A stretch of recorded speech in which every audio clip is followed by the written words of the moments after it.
அல்லாஹ்வுக்கு பிரியமான வார்த்தை, நீங்கள் சொல்வதற்கு இலகுவான வார்த்தை.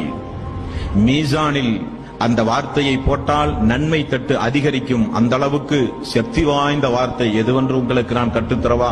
ரசூல் ஸல்லல்லாஹு அலைஹி வஸல்லம் அவர்கள் சொன்னார். நன்மையும் தீமையும் எடை போடுகிற அந்த மீசானுடைய தராசுல தான் மனிதனுக்கு பதட்டம் ஜாஸ்தியா இருக்கும். ஃபமை யாமல் மிஸ்கால தர்ரத்தின் ஹைரன் யரா வமை யாமல் மிஸ்கால தர்ரத்தின் ஷர்ரன் யரா. கடையில போய் ஒரு பொருள் வாங்கும்போது எப்படி தராசை கரெக்டா பார்த்து வாங்குறோமோ அதே போல நன்மையும் தீமையும் அல்லாஹ் மறுமை நாளில் எடை போடும் பொழுது ஒரு மனிதனுக்கு பதட்டம் ஜாஸ்தியா இருக்கும்.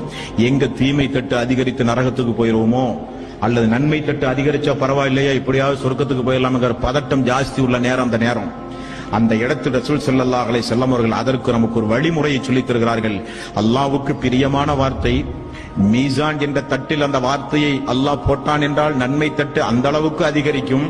ஆனால் நீங்கள் சொல்வதற்கு இலகுவான வார்த்தை. என்ன வார்த்தை? சுபஹானல்லாஹி வ பிஹம்திஹி சுபஹானல்லாஹில் அஸீம்.